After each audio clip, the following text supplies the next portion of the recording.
और भैषज्य रत्नावली अध्याय 5 जीवर चिकित्सा।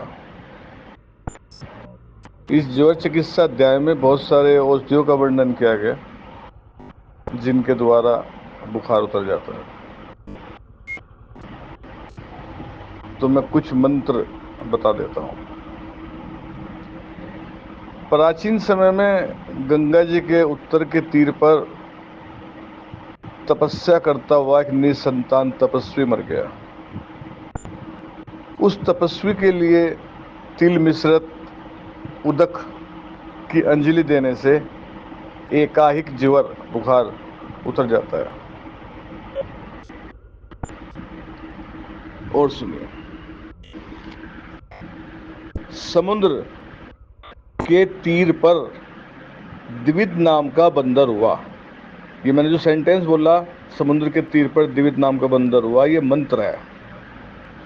पीपल के पत्ते पर इस समुद्र सयोतरे तीरे द्विविदो नाम वानर, इस मंत्र को लाल चंदन से लिख के पूजित करके धूपित करके दर्शन कीजिए। इससे एकाएक जीवर नष्ट हो जाएगा। ये बता रहा हूं मैं। 406 श्लोक है। एक और बता देता हूं। सभी प्रकार के जीवर का नाश करने के लिए ओम नमो भगवते, ये मंत्र है। इस मंत्र को भोज के पत्ते पे लिख के गंधाक्षत आदि से पूजन करके सिर पे धारण करने से या ताबीज में भर के बाजू में बांधने से सभी प्रकार के जीवर नष्ट हो जाते हैं। इसी प्रकार ओम विद्युदानन ही फट स्वाहा, इस प्रकार मंत्र को चूना लगे हुए पान के पत्ते पर लिख के उसे खाने से 3 दिन के अंदर सभी प्रकार के जीवर नष्ट हो जाते हैं। ये मैंने बताया आपको। श्लोक है 409।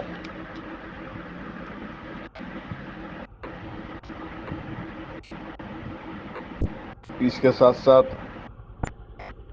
सहस्त्र शीर्षा पुरुषा सहस्त्र साक्षात सहस्त्रपाद स भूमि भूमिस्व भौरिस्व अत्यतिष्ठक तरंगुलम पुरुषे वेदम तरुवम यदभूतम यक्ष भाग्यम उतामृतक पत्ते सानो यदन्नेनातिरोहति एतावानस्य महिमा तो ज्ञानासकूरसः पादो तभिस्य भूतानि त्रिपदस्य अमृतम दिवित् त्रिपादो दत्त उदय पुरुषा पादो से हाथ अवध पुनः तस्मा विराट जायात विराजो अति पुरुष।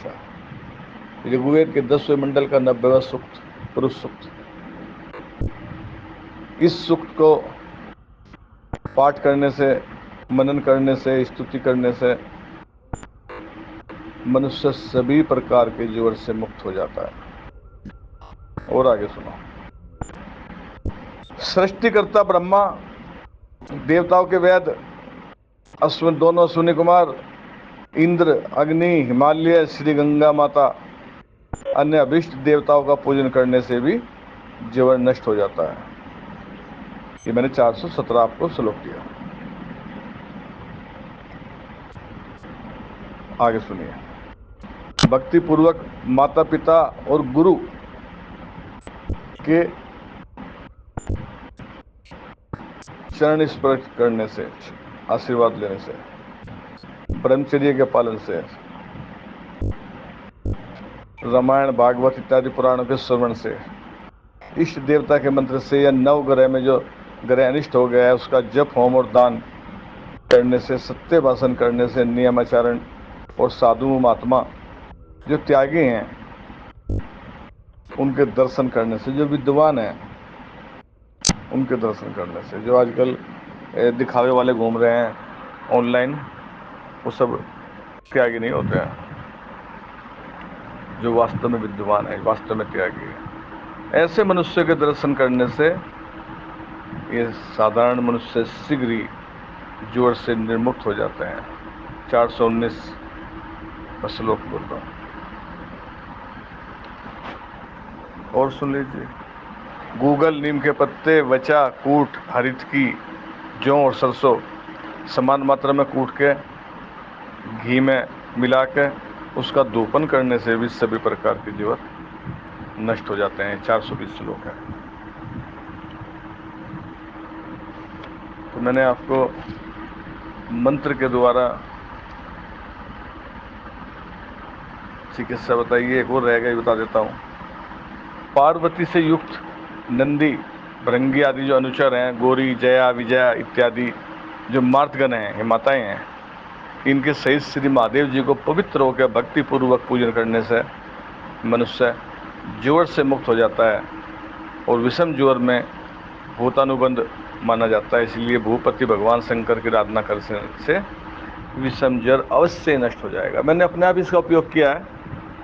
अभी कुछ साल पहले ऐसे भगवान की कृपा है, मुझे तबीयत खराब नहीं होती, तो हल्का सा बुखार हुआ। मुझे दिख गया कि हाँ बुखार आने वाला है। मैंने कोई दवा नहीं ली, कोई औषधि नहीं ली, कुछ भी नहीं किया, केवल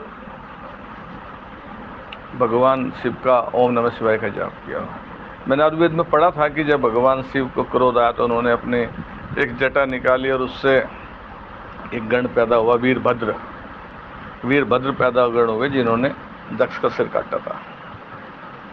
तो फिर जब अपना काम निपटा गए, भगवान शिव से पूछा कि हाँ जी अब मुझे बताओ मेरा क्या काम है। तो भगवान शिव ने कहा कि तुम पृथ्वी पे चले जाओ। जो व्यक्ति गुरु का आदर नहीं करता, बड़ों का सम्मान नहीं करता, माता पिता का सम्मान नहीं करता, तो जाके उसके शरीर में प्रवेश करो। तो बस मैंने पढ़ा था, तो मैंने ओम नमः शिवाय का, भैया तो मैंने समझा कि डिपार्टमेंट तो भगवान शिव का है, वहीं प्रार्थना करो ना। मैंने ओम नमः शिवाय का जाप किया, उस तक मैं ठीक था। जो बताया आयुर्वेद के अनुसार बताया, जैसा बताया वैसा ही पालन करो, श्रद्धा के साथ पालन करो। जो श्रद्धा के साथ मेरे बताए नियमों का पालन करेगा तो जैसा मैंने फल कहा वही फल मिलेगा। मैं राजेश तालान ब्रह्मचारी गुरु शिष्य परंपरा से बना प्रणाचार्य।